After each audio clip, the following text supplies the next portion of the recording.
오늘의 10분 말씀 고린도전서 1장 18절부터 31절까지 말씀입니다.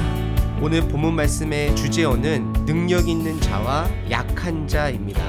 저희들이 살고 있는 이 세상은 능력 있는 자들을 좋아합니다.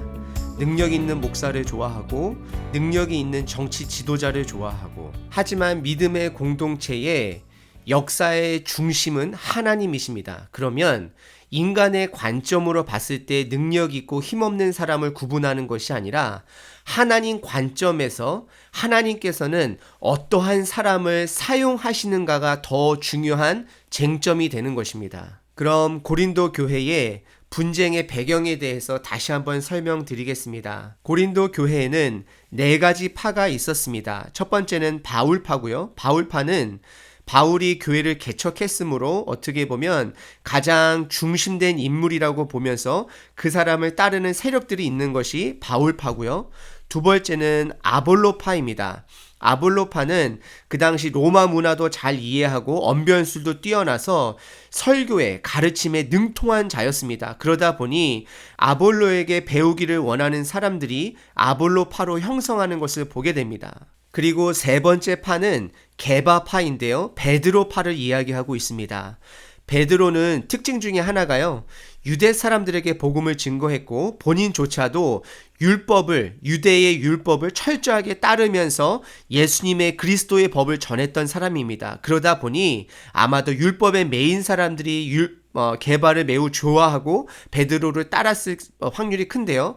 그래서 게바파가 생겼을 수도 있습니다. 그리고 마지막으로 그리스도파가 생겼는데요. 제 생각에는 바울파도 아니고 아볼로파도 아니고 게바파도 아니고 이 모든 파에 속하기 싫은 사람들이 그리스도파라고 정한 것이라고 생각해 보게 됩니다. 여러분들, 이런 증상이 요즘 현 시대에도 나타나는 것을 보게 되는데요.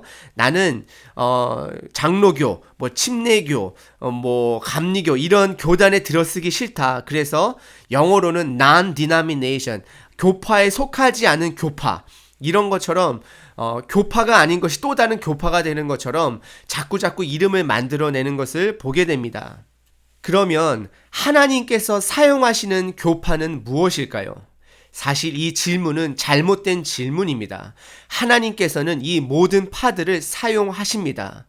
오늘 고린도 교회의 문제는 무엇이냐면, 나뉘는 것은 괜찮은데 이 나눔이 마음이 나눠져서는 안 되는 것입니다. 다양함은 있어야 합니다. 근데 문제는 서로가 시기 질투함으로 서로의 우월성을 증명하기 위해서 복음의 능력이 아닌 사람의 능력을 드러내기 시작했다라는 것입니다. 이것이 바로 문제라는 것입니다. 그럼 오늘 본문 말씀을 한번 살펴보시도록 할 텐데요. 18절서부터 24절까지는 하나님의 지혜와 하나님의 능력에 대해서 바울이 설명하고 있습니다. 21절에 하나님의 지혜에 있어서는 세상이 자기 지혜로 하나님을 알지 못하므로 하나님께서 전도에 미련한 곳으로 믿는 자들을 구원하시기를 기뻐하셨도다. 결국에는 세상에서 말하는 철학, 그 당시 고린도 교회는 철학이나 사상들이 굉장히 가득한 곳이었습니다. 세상에서 보는 관점으로 복음을 바라보게 되면 그 복음은 미련한 복음이 된다. 하지만 너희들이 복음을 정확하게 이해하고 그 복음을 바라본다면 그것은 너희들에게 지혜가 되고 능력이 된다라고 18절에 또한 설명하고 있습니다. 세상에서 말하는 능력은 글자 그대로 사람이 능력 있는 것을 바라보게 되고 그것이 중요한 것입니다. 하지만 십자가 도의 능력은 하나님 아버지께서 능력의 주체가 되어 주심으로 하나님께서 선물로 무료로 주신 그 은사들을, 능력들을, 선물들을 남들을 위해서 섬기고 사용하는 것이 십자가의 도의 능력이고, 이것이 하나님으로부터 왔다, 하나님을 자랑하는 것이 바로 십자가의 도인 것입니다. 그래서 바울은 22절에 유대인들은 너희들은 자꾸 기적이나 표적을 자꾸 찾고 그런 사람들을 따라다니는데, 그리고 헬라 사람들은 언변술이 뛰어나고 라지컬리 생각하는 사람들, 그렇게 설교할 수 있는 사람들, 말씀을 풀어줄 수 있는 사람들을 따라다니는데 그것이 중요한 게 아니라 나는, 23절에 우리는 십자가에 못 박힌 그리스도를 전하니. 여러분들, 그 당시는요, 십자가라고 하는 것은 인권을 존중하지 않는 가장 극형, 사형인 것을 보게 됩니다. 그래서 로마 시민권을 가진 사람들은 아무리 잘못을 했더라 하더라도 십자가형은 지지 않습니다. 그래서 사람들에게 십자가라는 단어를 쓰는 것 또한 굉장히 부담스러운 일이고 사람들에게 불쾌감을 주는 단어입니다. 하지만 바울은 글자 그대로 예수님께서 십자가에 돌아가셨으므로 나는 십자가에서 죽으신 예수님을 순수하게 복음적으로 증거한다라고 이야기하는 것입니다. 이것은 하나님을 전하는 능력은 나에게 있는 것이 아니라 하나님께 있는 것이고 나는 있는 그대로 선포만을 한다라고 하는 고백인 것입니다. 저희가 때로는 전도를 할 때에 인간적으로 사람들이 이해할 수 있고 사람들이 받아들일 수 있는 것으로 접근하다 보니까 때로는 복음이 변질되는 모습을 보게 됩니다. 예수님을 무조건 믿기만 하면 돈 많이 벌 수 있고 예수님을 무조건 믿기만 하면 모든 문제가 해결되고 사실 그거는 아니지 않습니까? 저희들의 죽음이 해결될 지연정 이 땅에 살아가면서 여러분들 물질적인 축복을 더 못 받을 수도 있어요. 더 고난을 받을 수도 있어요. 그러더라도 그 복음은 값어치 있는 복음입니다. 그러한 복음을 선포해야 되는 것입니다. 왜냐하면 복음의 능력은 전하는 사람이나 그런 묘사되는 우리가 쓰는 단어로서 전해지는 것이 아니라 하나님 아버지께 있기 때문입니다. 그러면서 25절서부터 31절까지는 그래서 하나님께서는 세상에서 능력 있는 자를 선택하는 것이 아니라 약한 자를 선택하시는 하나님이다. 그럼 왜 하나님께서는 약한 자를 선택하실까요? 그 약한 자를 통하여서 하나님이 하셨다라는 고백을 하나님께서 받기를 원하신다라는 것입니다. 사람들이 믿음의 공동체 안에서 사람들을 쫓아다니고 사람들의 능력을 바라보는 것이 아니라 하나님의 능력을 바라보고 그 삶을 살아내기 위해서 하나님께서는 약한 자들을 선택하신다라는 것입니다. 그리고 약한 사람들의 특징 중에 하나는요, 겸손하다는 것입니다. 겸손할 수밖에 없다라는 것입니다. 내가 칭찬을 들었을 때에 이거는 내가 한 것이 아니에요. 하나님 아버지께서 하셨습니다라고 고백할 수밖에 없을 정도로 하나님께서는 약한 자를 쓰셔서 사용하신다라는 것입니다. 하나님 아버지의 능력을 드러내기 위해서입니다. 교회 공동체 안에서 목회자로서 리더로서 나의 능력이 자꾸 두각이 되어질 때는 겸손해져야 되는 훈련이 필요합니다.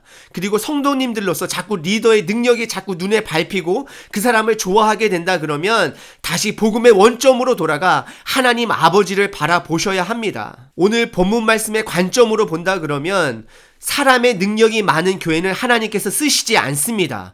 오히려 하나님께 영광을 올려드리고 하나님만을 높여드리고 모든 크레딧을 하나님께 드리는 교회는 하나님께서 사용할 수 있는 교회가 된다라는 것입니다. 때로는 제 모습인데요. 왜 제가 가끔 낙담을 할까요? 제가 왜 가끔 실망을 할까요? 그것은요, 제가 하나님을 의지해서가 아니라 제 능력을 의지했는데 제가 능력이 제 생각보다 많이 못 나왔을 때, 발휘를 못했을 때 실망한다라는 것입니다. 그래서 27절에 하나님께서 세상에 미련한 것들을 택하사 지혜 있는 자들을 부끄럽게 하려 하시고 세상에 약한 것들을 택하사 강한 것들을 부끄럽게 하려 하시며, 하나님께서는 하나님이 하나님됨을 드러내기 위해서 약한 자들과 미련한 사람들을 사용하신다라는 것입니다. 그러면 저희들이 매일 미련해야 되고 약해야 될까요? 또 그것은 아닙니다. 여러분들 마음의 중심을 보셔야 돼요. 왜 하나님께서는 미련한 자들과 연약한 자들을 쓰실까요? 29절에 나와 있는데요. 이는 아무 육체도, 사람의 능력을 말하는 거죠, 하나님 앞에서 자랑하지 못하게 하려 하심이라. 결국은요, 여러분들 능력 있으셔도 되고 없으셔도 돼요. 능력이 있는 것은 여러분들 때문에 능력이 있다라는 것이 아닙니다. 하나님 아버지께서 여러분들에게 능력을 주신 것입니다. 남을 섬기기 위해서, 공동체를 섬기기 위해서, 사회를 섬기기 위해서 주셨다라는 것을 기억하시고 그 영광, 그 칭찬은 하나님 아버지께 올려드려야 된다라는 것입니다. 이것이 더 중요한 것입니다. 사실 어떻게 보면 믿음의 사람들 가운데 능력 있는 사람들이 필요합니다. 근데 문제는 뭐냐면 능력이 자꾸 많아지다 보면 하나님의 능력이 아니라 자기의 능력인 것 마냥 하나님께 영광 올려드리지 못하고 자기를 드러내는 인간의 그 본능이 문제인 것입니다. 그래서 오늘 마지막 31절에 기록된 바 자랑하는 자는 주 안에서 자랑하라. 하나님께서 여러분들에게 능력을 주셨으면 그것을 주님 안에서 자랑하셔야 합니다. 교회의 뿌리는 능력 있는 리더나 지도자들이나 목회자들에게 있는 것이 아닙니다. 예수님의 말씀에 있는 것입니다. 말씀은 지식이 아닙니다. 살아내야 되는 것입니다. 살아낼 때, 내 삶에서 말씀을 부딪혀서 살아낼 때 능력이 나오는 것입니다. 그리고 그 능력이 특정한 사람들, 내가 생각하는 소수의 사람들을 통해서 나온다 할지라도 그것을 시기 질투하지 말아야 합니다. 자꾸 파를 조성해서는 안 됩니다. 파가 나면 조성이 되어지다 보면 예수님이 아닌 사람이 자꾸 두각이 됩니다. 하나님께서 우리 모두를 각각 다른 모양, 분량으로 사용하십니다. 믿음의 공동체는 하나님께서 나에게 주신 능력대로 사용하시는 대로 하나님을 자랑하면 되는 것입니다. 하나님만을 드러내면 되는 것입니다. 자꾸 사람을 드러내는 일들은 그냥 무시하고 넘어가시면 됩니다. 자꾸 내가 한 일을 남이 못 알아주었을 때에 섭섭한 감정이 들고 그러한 생각이 들지라도 그것을 이겨내는 연습을 하셔야 합니다. 그러면 우리 공동체 안에 예수님이 드러나는, 예수님의 말씀이 살아나는 교회가 된다라는 것입니다. 여러분들 침례 요한의 삶을 생각해 보십시오.